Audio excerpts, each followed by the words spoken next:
Catherine, thank you so much for your time. Really appreciate you speaking to us on this water safety issue, which we've been raising through our Get Water Wise campaign in the run up to the summer holidays, because we've become really aware of the risks that are out there. Not just this year, not just last year, but every single year lives have been lost, aren't they, in our waterways? And you chaired a debate at the start of this week, which really laid out the facts around that, and your passion for this subject and your knowledge for this subject really came across. Well, I'm really pleased that you're raising awareness in this way. I think it's so important. The number of accidental water-related deaths in the UK is really sobering. From 2009 to 2020, almost 4,000 families have been impacted by fatal accidents over the last 10 years. Last year, 30 people under the age of 20 died from accidents in the water. So as we move into the summer holidays and more people will be staying in the UK to go on holiday, there'll be lots of people looking to go swimming and enjoy the best of the summer weather. But obviously dangers come with that, and we do need to raise awareness and educate about those dangers. It's no doubt that we will see, unfortunately, deaths this summer as a result of accidental drowning. You raised many of those points within the debate. The government's response was that essentially measures that are currently in place are enough, and no more necessarily needs to be done. How did you respond to that? Well, the government did say that water safety has been part of the curriculum since 1994, but many of the groups I met with, including the Royal National Lifeboat Institution, Swim England, the Swimming Teachers Association, they all said that it's not happening in every school, and where it is, it's often being delivered at a poor standard. So the petitioners are calling for enhanced water safety education, because to be educated about the water and its dangers is the best way to prevent accidents. We have more children dying in the water than on bikes, yet we've got campaigns for cycling proficiency. We've got more than in fires, yet we've got campaigns for smoke detectors. So I think the time has come now to ensure we have that same preventative education for children about the water. Do you think that there's almost, when it comes to the preconceptions that people have about this issue, a sense that this is about children knowing how to swim? Was actually many of the cases, the individuals who died had no intention of going anywhere near the water, and there's actually a different issue in place here. So often we hear that those that have died in these tragic accidents were strong swimmers. They were very athletic.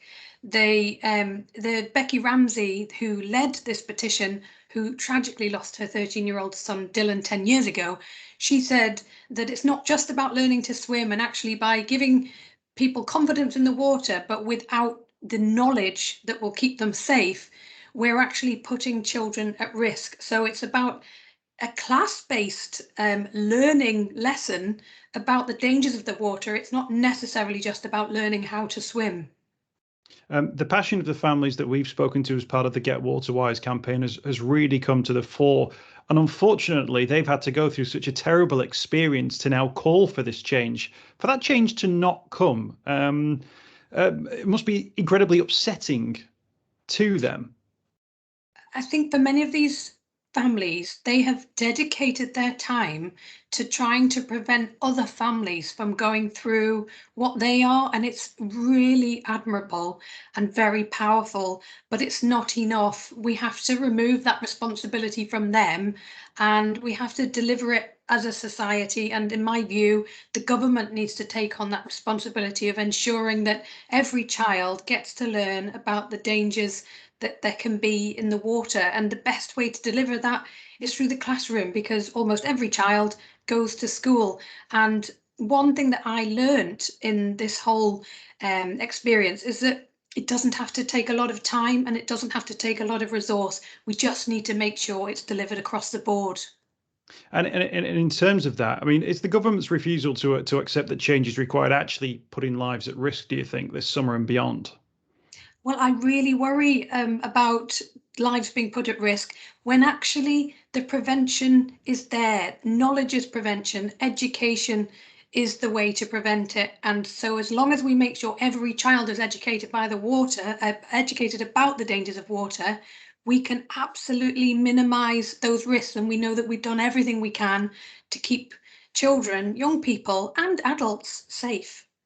Obviously, we take our sort of social responsibilities as a radio station very seriously, which is why we've really sort of focused on Get Water Wise this summer. How important is it, do you think, campaigns like this are to getting those messages out to people when they're dropping the kids off at school, when they're heading out and about to the shops, that they become normalized, if you like, to those key water safety messages? These messages are really, really important, and we need to make sure that they are delivered correctly and that people have the same knowledge, because some children may get very good water education at school, others may not receive any at all, and that's what's not good enough. We can't have a postcode lottery. We need to make sure every young person and child gets to learn how to stay safe in water. And I think as well, when people think back to sort of maybe swimming lessons they had at school, they have memories of pajamas and bricks, and they probably don't quite realize what the significance of that was. Whereas we think about how do you cross a road, stop, look, listen. We all remember that because those public safety messages were round home and stay with us. So if we get those messages right, if people, learn how to get water wise, they really can carry that with them for a long time. Yeah, and the point here is that it doesn't have to take hours or days. It doesn't have to take up too much of the already busy curriculum in school. It can be as simple as a 20-minute classroom-based lesson and delivered in a way that children really retain that information. And I think it needs to be tailored to primary school age children. And then the recommendation is that it's delivered again at an older age as children get more independent from their parents and probably may face different types of water situations. So it doesn't have to take huge resource. It just needs the commitment to deliver it to every child so that every child is armed with that knowledge of how to be safe in the water. And you mentioned Becky Ramsey. Let's just pay tribute to her and the work she's done in the last decade, 10 years that she's been working on this campaign. And, the tragedy that she suffered that kickstarted that campaign to seek and to receive 100,000 signatures on a petition shows her incredible endeavors as well. I imagine she's disappointed by the fallout from the debate itself. But what is next for people like Becky, and what next for the water safety campaign? Becky is so dedicated to preventing any other child from being, affected in the water, and for any other family being affected the way she has. And it's so impressive, but it can't be down to people like Becky to make sure every child is safe. We have to see these changes brought about. We put the case to the government. The minister has agreed to meet with some of the campaigners, which is welcome, and we really need to put the case forward. But also, I think raising awareness is really important. Even though today we can't tell people how to be safe in the water, but we can at least flag to people that it's vital knowledge that everyone needs to get. So until we can guarantee that every child will learn at school, every time we talk about this issue, we'll flag to parents to make sure their children know how to be safe. It will flag to people what some of the lessons are that we should all know. And hopefully just by keeping talking about this issue, which you're doing, which is really grateful, it will just keep flagging this to people, particularly as we head into the summer months, where lots of people will be wanting to go for a nice cool swim on a hot summer's day. And I just wanted to end on that because, of course, we've got this perfect storm, haven't we, of these warm summers that we're having, but also many people who obviously aren't going on foreign holidays this year. Do you think there is actually a real danger that we might see that predicted peak come to pass, that there could be even more accidental drowning deaths this summer?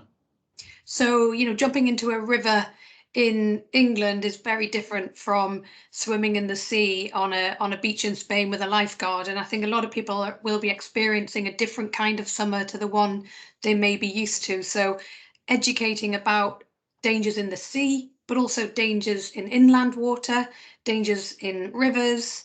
And it's really important that people are aware of all different types of water and the danger that they can present. And sometimes on the hottest days, the cold water is actually what can create many of those dangers. So absolutely, we need to make sure the awareness is raised, but also that knowledge is gained, and ultimately make sure every child has that knowledge. Just like when you cross the road, you know how to stay safe. We need to ensure children are equally as armed with that information when they go near water. Catherine, thank you so much for your time today. Thank you for raising so many of these issues within the Westminster Hall debate earlier this week, and thank you for your kind words about our Get Water Wise campaign as well. Brilliant, thank you.